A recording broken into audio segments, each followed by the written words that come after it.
నమస్కారం అండి. నా పేరు doctor Sunil Reddy, consultant neuro psychiatrist and sexologist at treatment range hospital KBHB Hyderabad.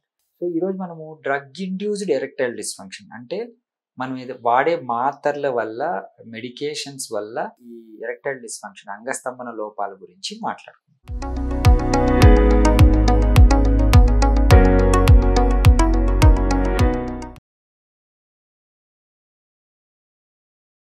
So erectile dysfunction కంటే మీకు తెలుసు అంగము డిజైర్కి తగ్గట్టు, కోరిక తగ్గట్టు గట్టిపడకపోవటము, మెత్తగానే ఉండటము, సెక్షువల్ యాక్ట్కి ఉపయోగపడకపోవటం.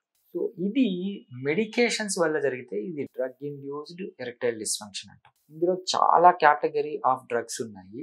స్పెసిఫిక్గా ఏంటి అంటే కొన్ని యాంటీ డిప్రెసెంట్స్ అంటే మానసికంగా లోలో ఉండి, డిప్రెషన్లో ఉండి, ఆర్ యాంగ్జైటీ కూడా ఏ మెడికేషన్స్ యూజ్ చేస్తాము. ఇలాంటి వాళ్ళలో ఏంటి అంటే ఎరెక్టైల్ డిస్ఫంక్షన్స్ వచ్చే ఛాన్సెస్ ఉంటాయి. అంటే ఇప్పుడు డిప్రెషన్లో ఉన్న వాళ్ళు కానీ, యాంగ్జైటీ ఉన్నా కానీ వాడే మాత్రలు ఎస్ఎస్ఆర్ఐస్ కావచ్చు, ఎస్ఎన్ఆర్ఐస్ కావచ్చు, యాంటీ డిప్రెసెంట్స్ అంటాం.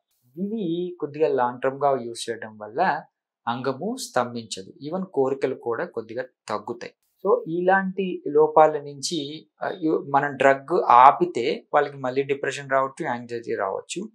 అలా కాకుండా కొంతమందికి ఏంటి అంటే డ్రగ్ ఆపిన తర్వాత కూడా ఆ సస్టైనబిలిటీ అట్లాగే పాపం ఎరెక్షన్స్ రావు.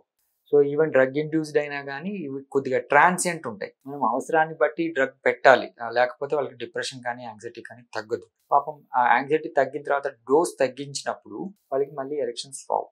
సో ఇలాంటి డ్రగ్ ఇండ్యూస్డ్ ఎరెక్టైల్ డిస్ఫంక్షన్కి మనం ఏంటి అంటే డ్రగ్ని ప్రాపర్గా రీడ్ చేసి డ్రగ్ను మార్చడం కానీ, అదే డ్రగ్ కంటిన్యూ చేస్తూ ఈ షాక్ వేవ్ థెరపీ అంటే అంగానికి ఒక మసాజింగ్ టెక్నిక్ లాంటిది అప్లై చేయడం అనేది జరుగుతుంది. మసాజింగ్ అంటే చేత్తో చేసేది కాదు, ఇది ఒక ప్రోబ్ ఉంటుంది, ఎలక్ట్రిక్ ప్రోబ్ ఉంటుంది. ఈ ప్రోబ్తో ఈ ఎలక్ట్రిక్ అంటే షాక్ ఇవ్వడం కాదు, అంటే ఏసీ కరెంట్ డీసీ కరెంట్ పెట్టడం కాదు, ఒక వైబ్రేషన్ టెక్నిక్, న్యూమాటిక్ వేవ్స్ని పంపించి, అంటే సౌండ్ వేవ్స్, న్యూమాటిక్ వేవ్స్ అంటాము, సౌండ్ వేవ్స్.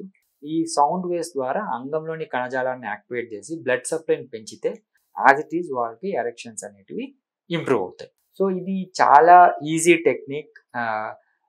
ఎటువంటి సైడ్ ఎఫెక్ట్స్ కానీ, ఫ్యూచర్లో ఇబ్బందులు కానీ ఏమీ ఉండవు. సో దీంతో ఎరెక్షన్స్ ఇంప్రూవ్ అవుతాయి, ఈవెన్ మెడికేషన్స్ వాడుతున్న దానివల్ల సైడ్ ఎఫెక్ట్స్ కూడా ఉంటాయి. సో దీన్ని యూజ్ చేసుకోగలరు. Thank you.